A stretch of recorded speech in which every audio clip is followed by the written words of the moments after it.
waste from our site taken away and make it all recyclable. This is due to come online early June, and we're hoping that when we get to this stage, that we'll be the first food manufacturing company to have 100% waste recycling. So here's to that. What I'd like to do now, I'd just like to play a short DVD which will just highlight some of the things I've been talking about. You can actually see in practice some of the things that we can do.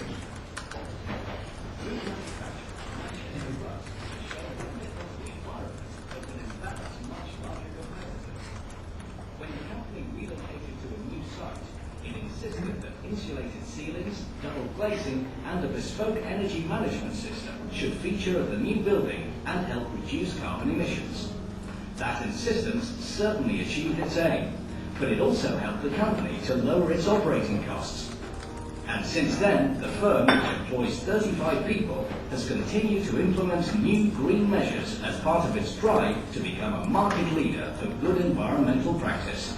We've made some great steps. First of all, we've managed to replace all the lighting in the production areas with low energy, high output lighting, which has reduced our energy consumption and the amount of CO2 emissions that we output yearly. We've also managed to fit some variable speed motors to some of the equipment, which has also reduced our carbon footprint by around about 9 tonnes per year. We've managed to reduce the amount of waste that we send into landfill by over 95%, which is saving us over £10,000 a year. We've reduced the amount of electricity by over 40% per year and reduced our CO2 emissions by around about 9 to 10 tonnes per year.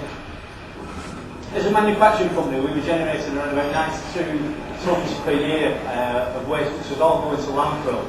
Was mainly from the packaging that we were buying in to produce our products with.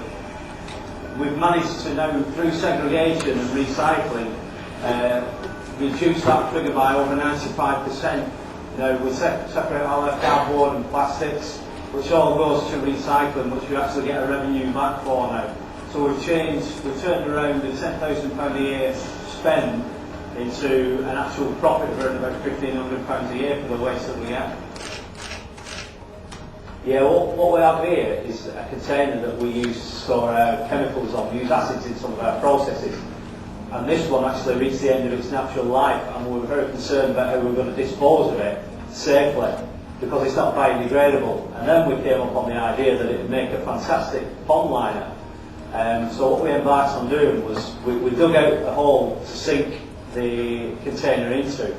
The earth that we used to dig out, we've used to landscape around the pond area. So we've not actually sent that to landfill, and we've not had a vehicle on the road emitting CO2 whilst we're getting rid of the waste from that. And then we've planted out the area around to form a bit of a nature area. It's a great area for the staff to come out and enjoy the lunch breaks and then the morning breaks and just take in and have a look at what we've done with it, really. It's been great from a number of reasons. First of all, from the financial benefits.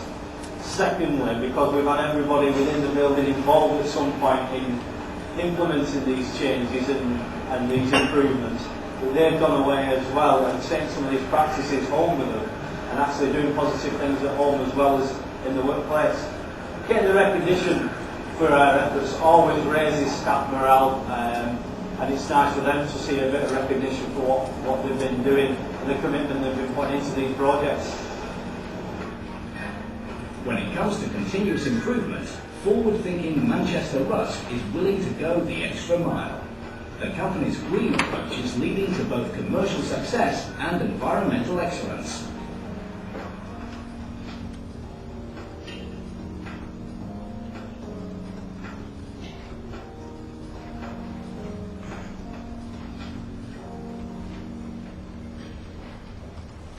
Okay, thanks for watching. Thank you very much.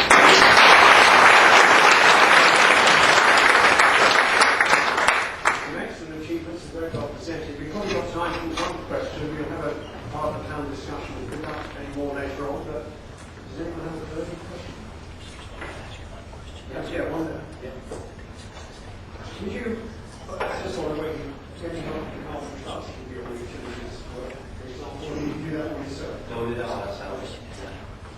I'm Rory from Carbon Smart. Just interested in what techniques you used to encourage staff to change their behaviour. It was a lot easier than I thought. I thought that would have been one of the biggest stumbling blocks, because obviously with a project like this, it's impossible to do on your own. You've got to have the involvement of everybody.